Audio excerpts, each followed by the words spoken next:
കേരളത്തിലെ രണ്ട് മുതിർന്ന രാഷ്ട്രീയ നേതാക്കന്മാർ, അവർ മന്ത്രിമാരും എം പിമാരുമായിട്ടൊക്കെ ഇരുന്ന രണ്ട് മുതിർന്ന രാഷ്ട്രീയ നേതാക്കന്മാർ ഇന്ന് ഫേസ്ബുക്കിൽ ചില പരാമർശങ്ങൾ നടത്തുകയുണ്ടായി.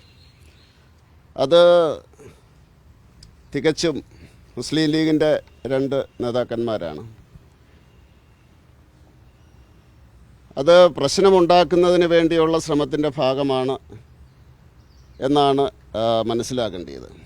കാരണം അവർ രണ്ടുപേരും സൂചിപ്പിക്കുന്നത് ഈ സ്കൂൾ അധികൃതരുടെ വേഷത്തെ പറ്റിയാണ്.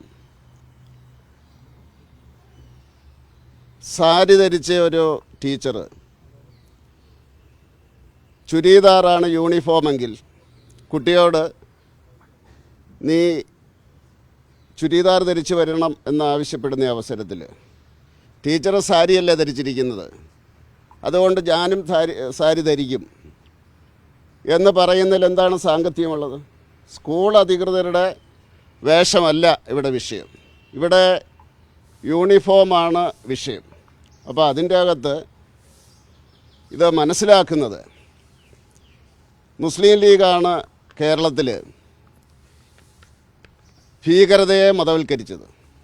കാരണം നേരത്തെ കൈവെട്ടുമൊക്കെ ഉണ്ടായിട്ടുണ്ട്, പക്ഷേ ആഗോളതലത്തിലുള്ള ഭീകരതയെ ആരും ആ രീതിയിൽ, കാരണം ഭീകരതയ്ക്ക് മതമില്ല എന്നെല്ലാവർക്കും അറിയാം. ഒരു രീതിയിലുള്ള ഭീകരതയല്ലല്ലോ, പല രീതിയിലുള്ള ഭീകരത ഉണ്ട്. അപ്പോൾ അമിത്ഷാജി പറയുന്നത് മാർച്ച് 31 ആകുമ്പോൾ ഒരു ഭീകരത ഇല്ലാതാകും എന്നാണ്. അപ്പോൾ അതുകൊണ്ട് ഭീകരതയ്ക്ക് മതമില്ല എന്നാണ് കേരളത്തിലെ ജനങ്ങളും ധരിച്ചിരുന്നത്.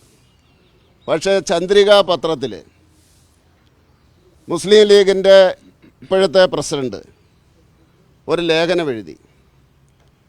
അതോടുകൂടി ഭീകരതയ്ക്ക് മതത്തിൻ്റെ പരിവേഷം മുസ്ലിം ലീഗുകാർ കൊടുക്കുകയാണ് ഉണ്ടായത്. കേരളത്തിലെ രണ്ട് സമുദായങ്ങൾ തമ്മിൽ യാതൊരു പ്രശ്നവും ഉണ്ടായിരുന്നതായിട്ട് എനിക്കറിയില്ല. രണ്ട് ന്യൂനപക്ഷ സമുദായങ്ങൾ തമ്മിൽ 50 വർഷം മുമ്പ് ഞാൻ രാഷ്ട്രീയ പ്രവർത്തനം തുടങ്ങിയതാണ്. ഈ ലേഖനം വരുന്നിടം വരെയും രണ്ട് സമുദായങ്ങൾ തമ്മിൽ, ന്യൂനപക്ഷ സമുദായങ്ങൾ തമ്മിൽ എന്തെങ്കിലും പ്രശ്നമുണ്ടായിരുന്നുവെന്ന് എനിക്കറിയില്ല, മാധ്യമങ്ങളായിട്ടുള്ള നിങ്ങൾക്കും അറിയില്ല. മുസ്ലിം ലീഗിൻ്റെ ഈ പ്രസിഡൻറ്റിൻ്റെ ലേഖനത്തോടുകൂടി അത് മതപരമായിട്ട് മാറി. ഒരുപക്ഷെ ഭീകരരെ സഹായിക്കാൻ വേണ്ടിയായിരിക്കാം, അല്ലെങ്കിൽ ഭീകരരുടെ കൂടെ വോട്ട് പോകാതിരിക്കാൻ വേണ്ടിയായിരിക്കും. എന്തായാലും അത് മതപരമായിട്ടുള്ള ഭീകരതയ്ക്ക് അഡ്രസ്സ് കൊടുക്കുന്ന രീതിയിലായി.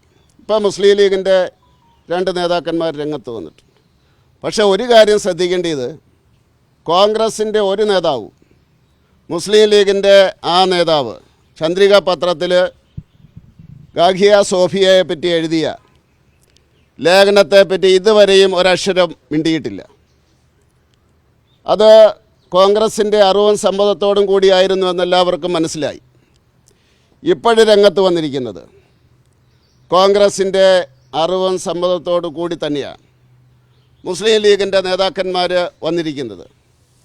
കാരണം കേരളത്തിലെ വിദ്യാഭ്യാസ വകുപ്പ് മന്ത്രി രംഗത്ത് വന്നിരിക്കുന്നത്, യൂണിഫോം വിഷയത്തിൽ രംഗത്ത് വന്നിരിക്കുന്നത് അയ്യപ്പൻ്റെ പിടിയിൽ നിന്നും ഗവൺമെൻറ് രക്ഷിക്കാനാണ് എങ്കിൽ മുസ്ലിം ലീഗിൻ്റെ കൈകളിൽ മുറുകെ പിടിക്കാൻ വേണ്ടിയാണ് കോൺഗ്രസ് ഇപ്പോൾ ശ്രമിച്ചുകൊണ്ടിരിക്കുന്നത്.